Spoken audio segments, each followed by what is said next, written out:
welcome back to a brand new video. Do you find it hard to follow some of the self-care routines advertised out there? Whether it's because you don't know what you need to do or because you're just too busy all the time. Like many others, you keep putting off your self-care plans for later.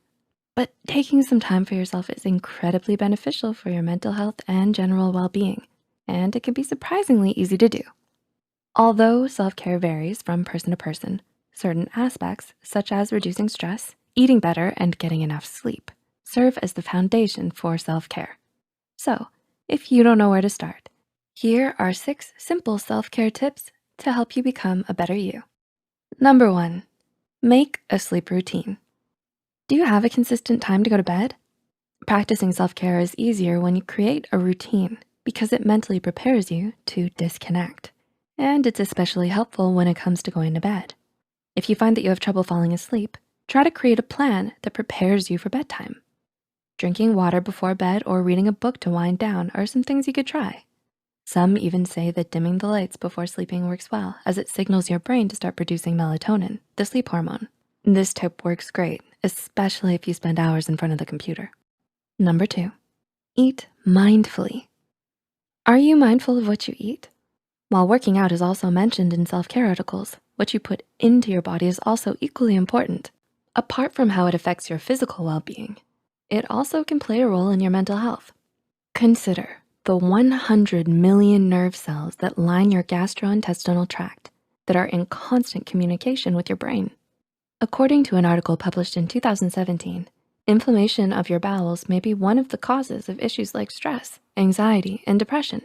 Ultimately, you might want to consider making it your goal to eat better to feel better rather than only to look better.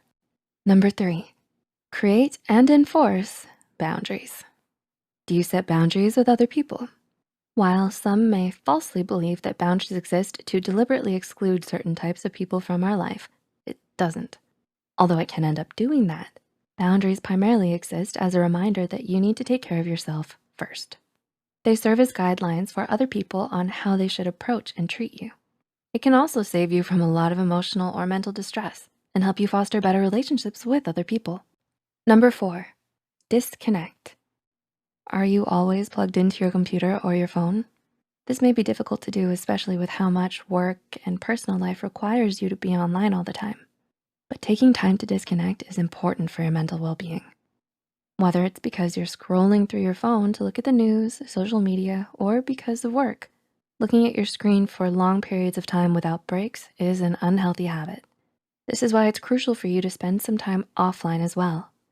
Perhaps you can go for a walk, do some yoga, or get involved in a hobby. Whatever it is, being disconnected from your screen from time to time can help you clear your mind, relieve stress, and help ground you. Number 5, organize. Inside and out. What does your room look like? The environment around you can have an effect on your mental health. Researchers have shown that a disorganized home can actually contribute to depression, anxiety, and weight gain. So if you find yourself surrounded by a lot of clutter and mess, it may be time to start organizing the things around you. Whether it's following the ways of Marie Kondo by looking at what sparks joy, or just sorting through your things one by one, you can start to take the steps to create a more tidy and clean environment for yourself and your mental well-being. And number 6, do something you love. Are there hobbies that you love doing? When most people think about self-care, it's probably something that involves dancing around to your favorite music with a face mask on. While you might think it's cheesy, the point is that you're doing something fun. Ultimately, self-care is about you, so do something that makes you happy. Whether it's reading a book or going for a run. As long as you're not harming yourself or other people, doing something you love and making yourself happy is essential in caring for yourself. Which tip did you find most helpful? Let us know in the comments below. If you found this video helpful, be sure to like, subscribe, and share this video with those who might benefit from it. And don't forget to hit the notification bell icon.